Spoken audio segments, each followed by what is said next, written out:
Watch a potato field for a season and you will witness an agricultural tragedy disguised as productivity. The modern potato requires certified disease-free seed tubers purchased annually. It demands consistent irrigation. Potatoes are 90% water and cannot tolerate drought. It needs fungicide applications every 10 to 14 days to prevent late blight, the disease that caused the Irish potato famine and still threatens crops today. Without herbicides, competing weeds reduce yields by 30 to 50%. Without insecticides, Colorado potato beetles can defoliate entire fields in days. And after all this investment, this chemical intervention, this constant management, you get one harvest. 1. Plant in spring, harvest in fall. Start over next year with purchased seed and renewed chemical applications. This is what modern agriculture calls success. A crop that cannot survive without corporate inputs, that creates recurring revenue through mandatory annual purchases, that keeps farmers dependent on seed companies and chemical manufacturers.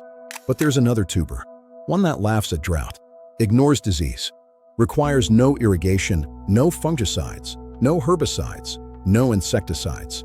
Plant it once and harvest forever. Cut a piece, throw it in the ground, walk away. It will return every year, more abundant than the last, asking nothing, offering everything. And you've probably never heard of it.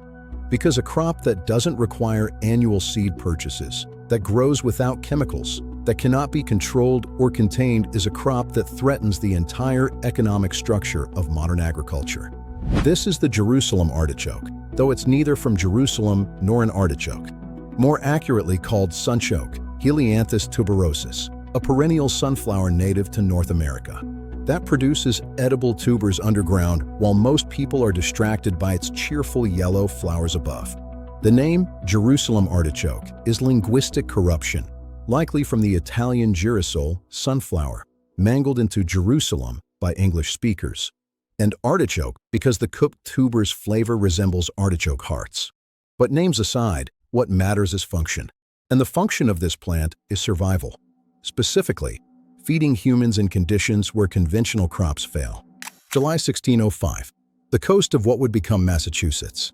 French explorer Samuel de Champlain encounters native peoples cultivating a strange root vegetable he's never seen. He documents in his journal roots which they cultivate, the taste of which is similar to that of artichokes. This comparison meant something profound to Champlain. Artichokes were elite European vegetables, expensive, difficult to grow, available only to wealthy classes. Yet here were indigenous peoples casually growing a root that rivaled European delicacies in flavor, but with none of the difficulty. These tubers required no careful cultivation, no special soil preparation, no protection from frost or careful harvest timing.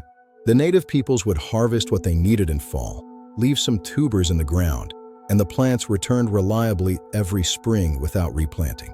This violated European agricultural assumptions. Crops were supposed to be annual, supposed to require labor, supposed to demand management. But Champlain was an explorer, not a farmer. He noted the plant and moved on.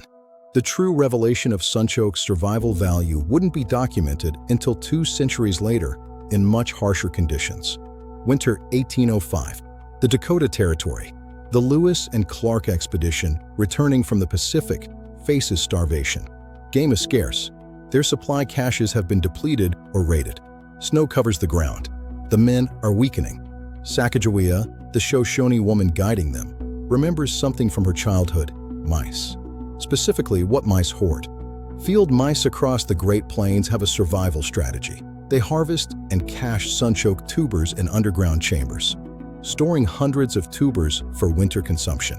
These caches, if found, represent concentrated food requiring no hunting, no labor, just knowledge of where to look.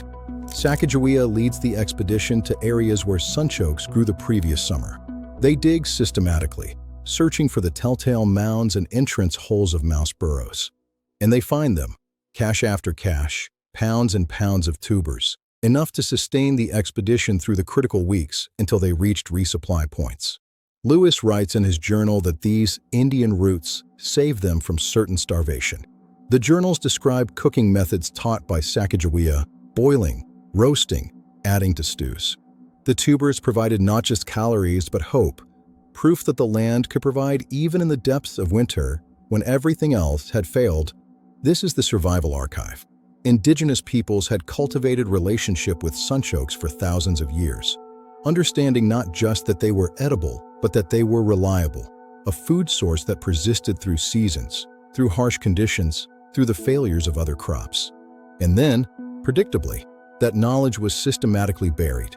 By the mid-1800s, European colonial powers faced a problem. They needed to feed growing urban populations, workers for factories, soldiers for armies, citizens who no longer grew their own food and depended on market supply. This required crops that could be easily taxed, easily warehoused, easily transported through supply chains controlled by governments and merchants. It required agricultural systems that created dependencies rather than autonomy. The potato fit perfectly. It was annual. Farmers had to plant new crops each year, creating predictable taxation points. It stored well in centralized warehouses, allowing governments to control distribution. It required purchased seed and, increasingly, chemical inputs that could be regulated and taxed. The sunchoke was the opposite. It was perennial, plant once, harvest indefinitely. It couldn't be centrally warehoused because tubers left in the ground over winter remained viable and productive, meaning farmers didn't need to participate in controlled distribution systems. Most threatening, sunchokes readily escaped cultivation, establishing themselves in wild areas where anyone could harvest them. They couldn't be owned, couldn't be controlled, couldn't be used to create the agricultural dependencies that governments required for population control. This was the Starch Coup, the deliberate promotion of potato over sunchoke. Not because potatoes were superior crops, but because they were superior control mechanisms. Agricultural extension services promoted potatoes. Seed catalogs featured potatoes prominently. Government subsidies supported potato research. Meanwhile, sunchokes disappeared from official agricultural recommendations, relegated to novelty status, mentioned if at all as curiosities rather than serious crops. But the plant didn't disappear. It couldn't, because sunchokes possess a biological adaptation so valuable, so uniquely suited to human health, that its suppression borders on criminal negligence. Let's talk about the inulin secret, because this is where sunchoke suppression becomes medical malpractice disguised as agricultural policy. Most tubers, potatoes, sweet potatoes, yams, store energy as starch, which breaks down into glucose during digestion. Your small intestine absorbs this glucose rapidly, causing blood sugar spikes that trigger insulin release and, over time, contribute to insulin resistance and type 2 diabetes. Sunchokes store energy as inulin, a polysaccharide that human digestive enzymes cannot break down. Read that again. Your small intestine lacks the enzymes to digest inulin. It passes through undigested. This means sunchokes cause minimal blood sugar elevation. For diabetics, for pre-diabetics, for anyone concerned with metabolic health, this is revolutionary. A starchy tuber that doesn't spike blood sugar. The diabetic's potato. But inulin's value doesn't end with what it doesn't do. What it does do is equally profound.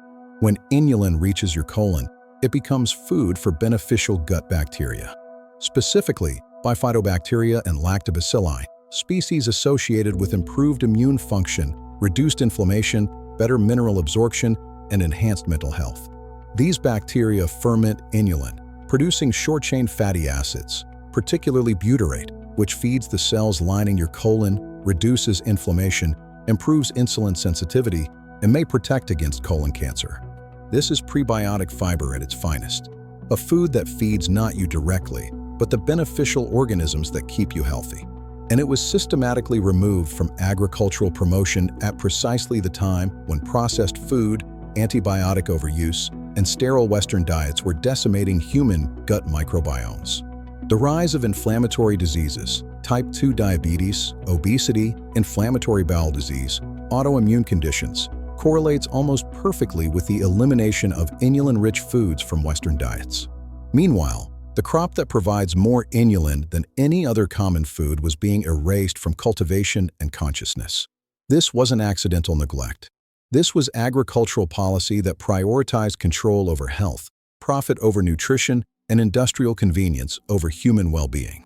But there's a brutal irony in suppression. Sometimes crisis reveals what policy tried to hide, and the World Wars created exactly that crisis. During World War I and World War II, conventional food supply chains collapsed across Europe. Potatoes, which required annual planting and centralized distribution, became scarce. Grain supplies were diverted to military use. Cities faced famine. People starved. But in rural areas, particularly in France and Germany, families remembered something grandparents had mentioned: a vegetable that grew wild, that returned every year without planting, that could be harvested even under snow, even during occupation, even when everything else failed. Sunchokes, growing in abandoned garden corners, along field edges, in wild areas where they'd escaped cultivation decades earlier.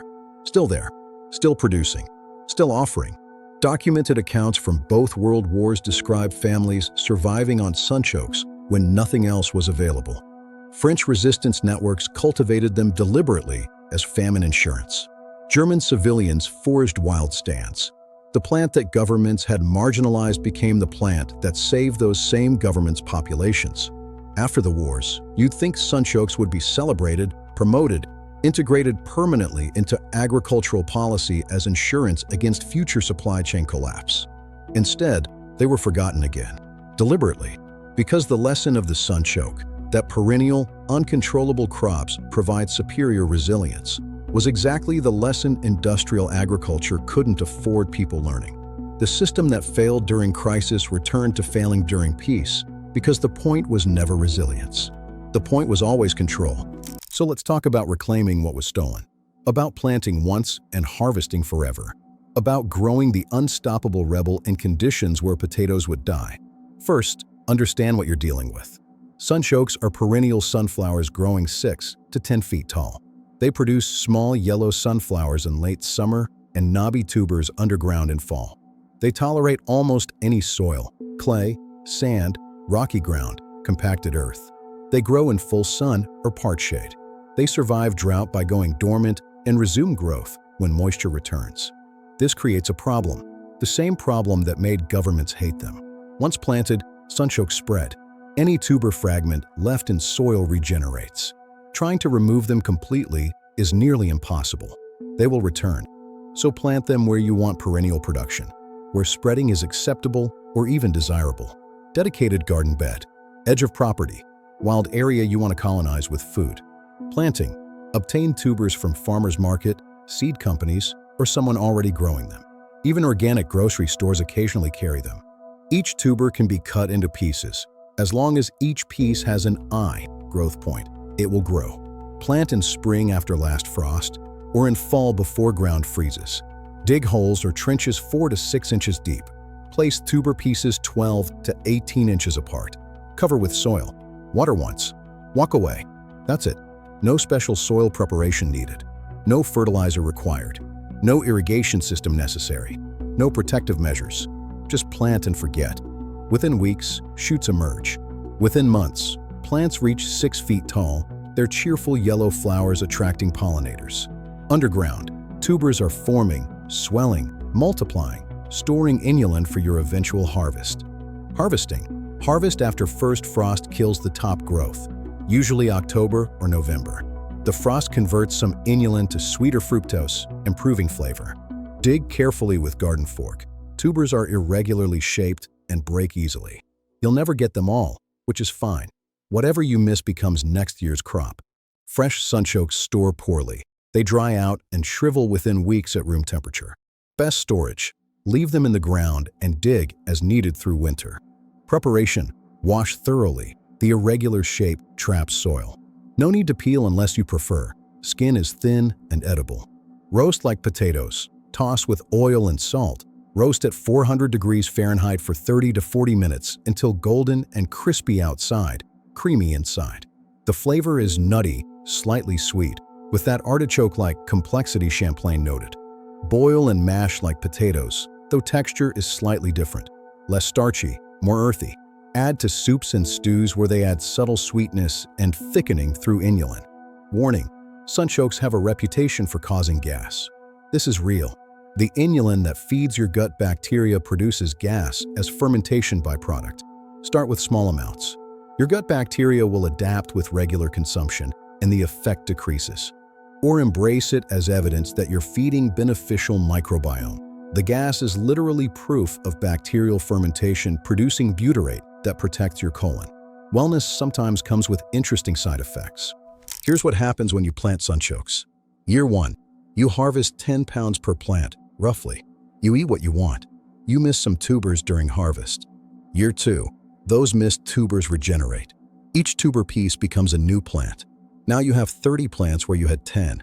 Year 2 harvest, 300 pounds. Year 3, you're harvesting 500 plus pounds. Year 4, you're giving tubers away, trading them, actively trying to prevent further spread because the plants have achieved complete dominance of the space. This is the infinite yield, not a marketing exaggeration. Literal infinite return from single planting. Each year produces more than the last until you actively work to limit spread. Compare to potatoes. Year 1, buy seed potatoes for $40. Apply $60 in chemicals. Harvest 100 pounds. Year 2, repeat everything. $100 input for 100 pounds output. Forever. The annual treadmill. Sunchokes. Year 1, buy $10 worth of tubers. Plant once. Year 2, through infinity, 0 input. Increasing output. Forever. The perennial liberation. This is why they had to bury it. Not because it doesn't work, it works too well. Because it works permanently, without requiring annual purchases, without creating dependencies, without generating profit for seed companies or chemical manufacturers. Walk through any abandoned farmstead, any old home site, any historical settlement in North America, and look for tall sunflower-like plants growing in late summer. You'll find them, often in old garden areas, or along property lines, or near building foundations. These are sunchoke colonies established decades, sometimes a century, ago, still producing, still thriving, still offering food long after the people who planted them died and their houses collapsed. This is nature's stubborn refusal to let us starve. A plant that colonizes disturbed ground, establishes permanent presence, and produces food indefinitely regardless of whether we tend it, acknowledge it, or even remember planting it. That persistence exists in your garden. That infinite yield is accessible to anyone with $10 and a shovel. That liberation from annual seed purchases and chemical dependency is one planting away. The unstoppable rebel grows where potatoes fail, provides inulin where potatoes provide blood sugar spikes, returns every year where potatoes require annual replanting, spreads unstoppably where potatoes require constant protection. Big agriculture buried it because they couldn't control it, couldn't contain it, couldn't profit from it, couldn't reduce it to annual dependency. But they couldn't kill it.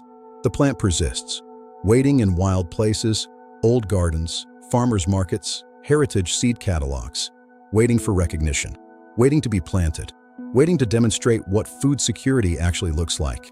The infinite yield is real. The diabetic's potato exists. The crop that saved Lewis and Clark and fed Europe through world wars grows freely, spreads unstoppably, and asks only to be planted once. The question isn't whether sunchokes work. They've worked for thousands of years despite systematic suppression. The question is, will you plant the rebel or keep buying the prisoner? The infinite yield Verdant Vault.